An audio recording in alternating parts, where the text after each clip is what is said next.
un programa que suben a internet. Lo ven directamente en el momento y después la gente lo sigue mirando durante días. Ah, mira. El reportaje.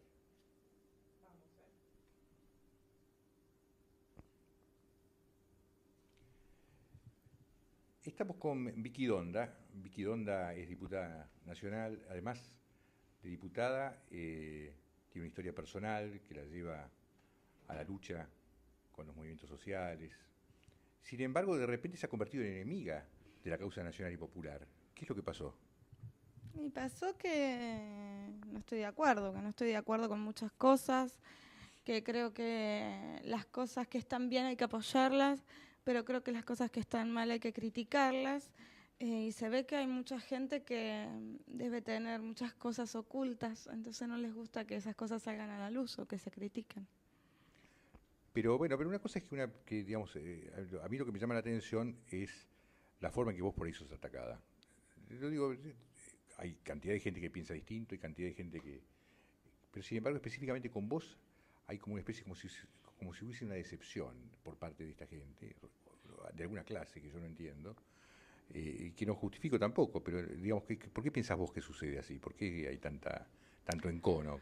No sos un opositor más que se fue. No, Hay un sí. especial Supongo que algunos énfasis. deben haber pensado que por ser hija de desaparecidos tengo que recortar el concepto de derechos humanos y negociar los juicios por los derechos humanos que se violan hoy.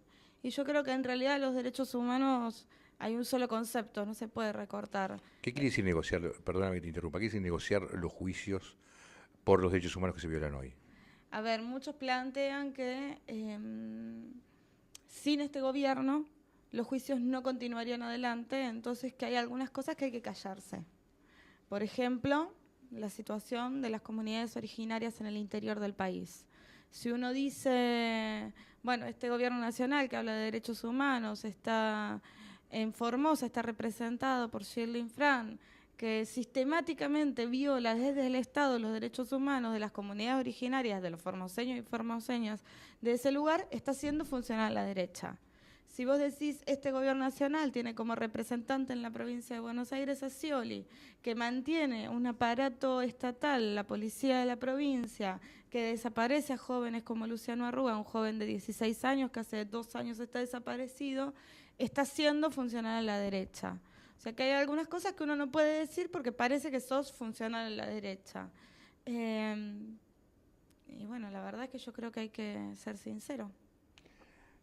¿Cómo empieza tu trabajo social? ¿Cómo empieza? A los 17 años, en Doc Sud, en un comedor, en realidad no era un comedor, hacíamos una olla popular y compras comunitarias.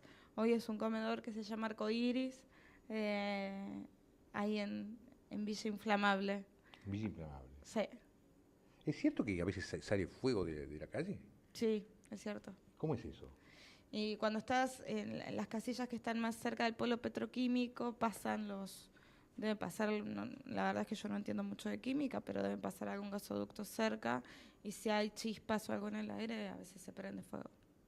¿Y cómo vive la gente en ese lugar? Porque me dijeron que hay que es realmente un lugar con serios problemas de salud y Y tóxicos. tenés un 20% de chicos que tienen plomo en sangre, muchos de esos chicos hoy tienen cáncer. O sea, en una casa donde hay 3 niños, uno de los 3 niños tiene problemas broncorrespiratorios. El nebulizador es un amigo ya de los chicos, todos los chicos con nebulizador, con el PAF, ya eso es algo habitual en el barrio. Todo eso tiene que ver con la cuenca del Riachuelo y con fondos que fueron otorgados para limpiar eso al Estado. El Estado Nacional Con tiene el préstamos. 85% y eso nunca se utilizó, esos No, pero dineros. además de que el Estado Nacional puso plata en ACUMAR, que es el Sí. organismo que se creó para sanear la cuenca del Riachuelo y La Matanza, se contrajeron préstamos también, cuyos intereses estamos pagando. Y bueno, la verdad es que todavía a 2 años del fallo de la Corte Suprema no se ha hecho nada. Eh, y de ahí vos pasás a formar parte de un grupo político que apoya al Frente de la Victoria. Yo de ahí, ya cuando estaba ahí, militaba en lo que hoy es Libres del Sur, y desde Libres del Sur, a finales del año 2003, decidimos sumarnos al Frente para la Victoria. Pero Libre del Sur sigue existiendo y era una fuerza independiente del Frente de la Victoria. Éramos una fuerza autónoma. O sea, apoyábamos críticamente algunas cosas, estábamos adentro del frente y bueno, decidimos irnos cuando quien dirigía el Frente para la Victoria decidió presentarse y ser presidente del Partido Justicialista. En ese momento. Uh-huh. Sí. Finales del 2007. Ese fue el motivo de tu alejamiento. No de mi alejamiento, del alejamiento de todo. Yo me considero parte de un colectivo político. No concibo la política como un microemprendimiento individual. O sea, lo mío es un proyecto político. Más creo que si hay algo que hay que renovar en la política es esto de los personalismos. Yo no sigo una persona, sigo un proyecto. Y sigo diciendo lo mismo que dije cuando empecé a militar, lo mismo que decía cuando militaba adentro del frente. Cuando yo estaba dentro del Frente para la Victoria, planteaba, por ejemplo, algo que a mí me preocupa mucho, que es la investigación de la deuda externa, la suspensión de los pagos hasta que se vea qué parte de la deuda es legal, qué parte de la deuda no es legal. De hecho, cuando Kirchner en el año 2006 hace una quita y dice que no se paga más a los bonistas por debajo de determinado porcentaje, aplaudí esa medida, yo estaba de acuerdo con esa medida. No estoy de acuerdo con que se pague una deuda que no sabemos si debemos o no debemos. Me parece que eso es parte del Estado bobo del que tanto se está hablando ahora. Ahora, yendo a una cosa por ahí más íntima o personal, cuando vos sentís esta virulencia con la que se te ataca y con la que se te... ¿Cómo lo vís personalmente esa situación? ¿Cómo te afecta eso a vos? La verdad es que mucho. Al principio me afectó mucho. La semana pasada, además, también tiene que ver con cuestiones personales, con cómo te agarran a vos en la vida esas críticas. Digo, si Piumato en algún momento de hace unos días atrás hizo una comparación, me comparó con mi tío es un represor. Lo que pasa es que tuvo la felicidad de compararme con el represor de mi tío el día después de que mi tío había declarado en la causa ESMA y había asumido que había torturado a por lo menos 80 personas. Mi mamá estuvo detenida en la ESMA y yo nací en la ESMA y él era el cuñado de mi madre y estaba al lado de mi madre cuando mi madre la torturaban. Entonces esa comparación me hizo mucho daño, porque puede criticar mi desempeño político y de hecho hago política y discuto política. Nos podemos sentar a hablar horas y podemos discutir acerca de por qué él cree que está bien defender al Momo Venegas, por ejemplo, que vendía medicamentos adulterados a gente enferma de cáncer, enfermos, y entre ellos enfermos de cáncer, y por qué yo creo que esa gente no tiene que ser más parte de ningún aparato ni político ni sindical. Podemos discutirlo mucho tiempo. Pero lo que no puede hacer es meterse con cosas tan íntimas. Me parece que eso es romper códigos. Cuando muchos años, no tantos, pero cuando fue lo de la 125, Kirchner, en ese discurso de espaldas al Congreso, compara a Bussi con un torturador. A Bussi estoy hablando de Bussi, el de la Federación Agraria, que podrá hacer cualquier cosa políticamente, podrá estar de acuerdo o no, pero de torturador no tiene nada. ¿Te parece que ese es un momento donde desde el propio gobierno se abona esta escalada verbal de discusión tan agresiva, tan injusta además? Yo creo que tiene que ver con esto que hablábamos del recorte de los derechos humanos y de querer apropiarse una bandera que además no es propia y donde hay tantas que en algún momento alguien les dijo contradicciones, pero creo que ya después de 8 años de gobierno, casi 8 años de gobierno, no son contradicciones, sino tantas incoherencias que deberían ser más cuidadosos. Yo defendí la 125 y la sigo defendiendo.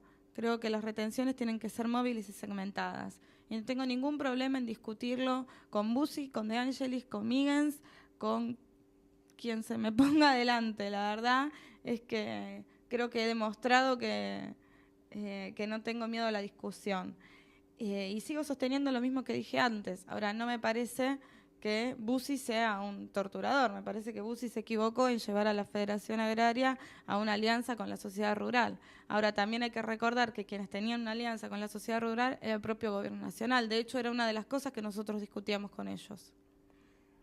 Omar me pregunta, dice que ustedes fueron funcionarios de gobierno. Sí. ¿Basados en qué aceptaron ser funcionarios? Cuando a finales del año 2003 nosotros desde el movimiento Barrios de Pie hicimos una marcha a la Casa de Gobierno junto con otros movimientos sociales le entregamos 40 puntos al presidente, que en ese momento era Néstor Kirchner.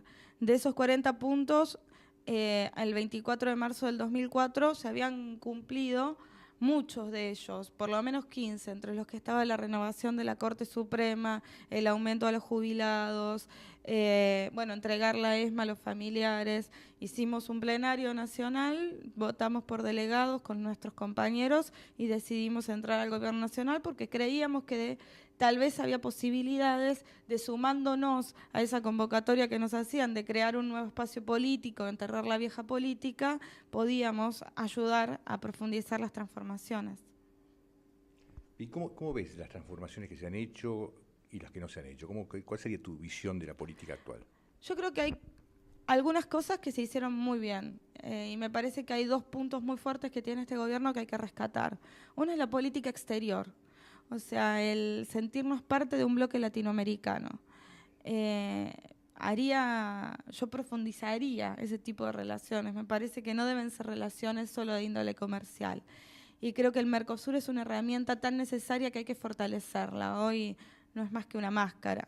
Creo que el Banco del UNASUR tiene que empezar el funcionamiento, tiene que dejar de ser un discurso. Pero me parece que la política internacional es uno de los caminos más, o sea, el gobierno ha agarrado un camino acertado.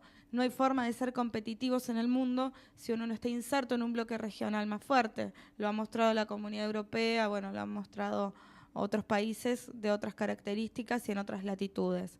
Otro punto fuerte del gobierno nacional tiene que ver con los derechos humanos, vinculando los derechos humanos a las violaciones cometidas hace 30 años por la última dictadura. Pero con esos dos puntos fuertes no construimos un país. Y me parece que, por ejemplo, la concentración de las empresas más importantes de la Argentina cada vez en menos manos, la extranjerización de los capitales, la continuidad de un modelo de expropiación de los hidrocarburos también en manos privadas, la política de minería y los niveles de corrupción que hay en el gobierno son las cosas que yo no acepto de este gobierno y para mí no hay excusa. Yecan, yo quiero explicar que nosotros habitualmente le damos mucho espacio a los tuiteros de mi timeline para intervenir en los reportajes. Yecan pregunta si no estamos viviendo en ciertos casos la utilización de hitos recuperados que distan mucho de ser cuadros políticos. Sí, totalmente. Yo estoy harta de la palabra cuadro político. Cada vez que alguien dice que, no sé, yo creo que los cuadros o son marcos que están colgados en la pared o son cuadros políticos en serio. Conozco algunos cuadros políticos, pero no muchos. Para mí cuadro político es aquel compañero que ha mostrado con su vida que es consecuente con una idea, que es aquel que ha mostrado con su vida que puede sumar compañeros por una causa noble, justa y honesta. Y la verdad es que no son muchos esos hombres y mujeres en este país. Así que la verdad es que como conozco algunos cuadros, cuando alguien me dice cuadro o cuando alguien dice, bueno, ese es un joven cuadro, y la verdad es que el cuadro está colgado y... Leo pregunta, ¿cuál es la diferencia entre vos y Borocotó? Borocotó se vende al kirchnerismo por dinero, digamos. Entra por el PRO y se vende al kirchnerismo, digo, por dinero, no lo puedo comprobar, por ideas, tal vez cambió, porque, y empezó a apoyar un proyecto político absolutamente radical al que está apoyando. El PRO sostiene principios y un modelo de país diferente. Yo entré por el Frente para la Victoria y sigo sosteniendo lo mismo que dije en campaña. Y me fui con el partido con el que entré al Frente para la Victoria, no cambié de partido. Desde que empecé a militar a los 17 años hasta ahora, siempre milité en la misma organización y siempre dije lo mismo. Da la impresión, dice Jalif, que debe ser Gustavo, de que Victoria piensa libremente. De ser así, hay que celebrarlo, que no es común en los políticos. ¿Es cierto que no es común que los políticos piensen con libertad? No, por ahí piensan con libertad. Lo que creo que es más común es que no la usen. Que no lo digan. Que no digan lo que piensan. Y por ahí es uno también de mis defectos a veces. Pero no, creo que es una virtud y que hay que sostenerla. Que hay que recuperar eso en los políticos, que digan lo que piensan. Acá el Polo Ayliapán se llama. Si vos fueses gobierno, ¿cómo sería tu relación con Clarín? Yo estoy en contra de los monopolios. Creo que Clarín es un monopolio y que hay que llevar adelante políticas para limitarlo. De hecho, defendí la ley de medios. Lo que pasa es que estoy convencida que cuando uno está en contra del monopolio, está en contra de todos los monopolios. No es que destruya un monopolio para crear mi propio monopolio. Ese es el problema y esa es la inconsecuencia que tiene el gobierno nacional. A mí me parece que lo mejor o una de las últimas medidas que ha tomado este gobierno y que es de lo mejor que le pudo pasar a la sociedad fue la discusión de la ley de medios de comunicación. Ahora, por ejemplo, me encantaría ver en el panel de 6, 7 y 8 alguna persona que no esté de acuerdo con este gobierno. Me encantaría, no sé, que pasen... por ejemplo, hubo como un blooper muy divertido de Diana Conti en CQC y en 6, 7 y 8 no lo vi. Sin embargo, sí veo otras cosas. Entonces, cuando uno está por la diversidad de voces, está por la diversidad de todas las voces, aunque no digan lo que quiero de mí. Decime una cosa, hoy se habla mucho de militancia, de que se recuperó la militancia, como si no hubiese existido siempre la militancia y como si en algún momento hubiese parado. Chicos del PO que siempre han militado, de movimientos sociales, de partidos de izquierda, la corriente clasista. Ahora de repente parece que apareció la militancia como si antes no hubiese existido. Y a diferencia de las otras militancias donde se discutían los proyectos, los programas, si yo estaba en cultura discutía lo de cultura, acá esas discusiones pareciera que en la nueva militancia no existen, están esperando las órdenes. ¿Cómo ves esta nueva militancia vos en relación a las otras militancias o lo que es verdaderamente la militancia? A ver, yo no creo que haya una nueva militancia. Yo creo que los jóvenes hemos militado siempre en política, como vos decías. De hecho, si vos ves los 31 muertos del 19 y 20 de diciembre, el promedio de edad de esos muertos es de 22 años. El más grande fue el Pocho Leprati, que tenía 35, que fue muerto por una bala en Rosario cuando Reutemann era gobernador. Ese hombre que lo único que dijo fue no disparen, acá solo hay chicos comiendo, que inmortalizó la canción de León Gieco, fue el más grande, uno de los más grandes de los que fue asesinado el 19 y 20 de diciembre. Y esa Plaza de Mayo mostró que un 90% eran jóvenes en todo el país y que la militancia juvenil estuvo siempre. La verdad es que yo siempre he visto jóvenes que militan. Creo que esto que vos hablás de la discusión se sostiene en algunos espacios. Yo veo espacios políticos donde se sigue discutiendo y se sigue tomando en cuenta la decisión de los jóvenes militantes y espacios políticos donde no. Y para hablar concretamente de la Cámpora, que es por ahí hoy lo que algunos medios tratan de mostrar como nueva militancia, yo creo sinceramente que hay algunos sectores que empiezan a militar porque están convencidos que este es el camino correcto, digamos. Con esos sectores me gusta discutir y mostrar por qué para mí este camino está agotado y ya no es un camino de transformación. Un proyecto nacional y popular que acuerda con Sadi y con Menem no es un proyecto de transformación de la realidad o no la quiere transformar para el lado que queremos nosotros, la quiere transformar para otro lado. Pero ellos te dicen siempre como argumento, cuando vos les mostrás esas contradicciones absurdas, donde un tipo como Menem, que es el ogro number one, de repente pasa a ser parte del grupo, te dicen que esa forma parte de la viveza política de este proyecto que sabe apelar a este tipo de alianzas transitorias, pero resulta que cada vez se entierra más en alianzas y alianzas más difíciles de sostener, ¿no? Sí, bueno, este tipo de alianzas transitorias lo llevó a perder la 125, por ejemplo, porque para que exista un Cobos, que además también lo eligieron ellos, tuvieron que existir antes 6 senadores del Frente para la Victoria que votaron en contra de la 125. Uno de los símbolos de un gran amigo de Cristina, además, es Urquía. Urquía, dueño de una de las aceiteras más grandes del país, dueño de una importante cantidad de tierras en la provincia de Córdoba, uno de los ojeros más exitosos, un tipo realmente parte de esa oligarquía terrateniente que fue senador por el Frente para la Victoria y a quien no lo escuché ser criticado demasiado. Entonces, el problema es que cuando uno acumula poder... hay otra cosa que te dicen siempre, que es, viste la frase de Perón, esta de una casa está hecha de adobe y de bosta, entonces para construirla se necesitan de las dos cosas.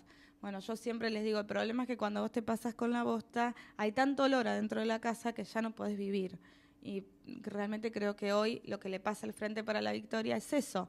Y con muchos jóvenes de la Cámpora se puede discutir eso y con otros ya no, porque están por otros intereses. Digo, a ver, yo estoy de acuerdo con la militancia popular, pero dice ser parte de la militancia popular no puede estar sentado en el directorio de una empresa cobrando 30.000 pesos, digamos. Un diputado cobra 10.000 y yo la mitad de mi sueldo la dono porque realmente creo que quienes representamos al pueblo debemos vivir como vive el pueblo.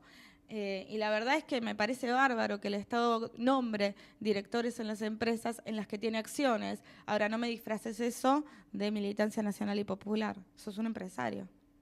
Yo creo que cuando uno recicla la bosta y la convierte en parte de una construcción, está siendo casi ecológico. Lo que es complicado es cuando te pones a reciclar veneno. También. ¿No? Bueno, querida Donda, sé que estás apurada y viniste igual para cumplir. Te agradezco muchísimo. Gracias.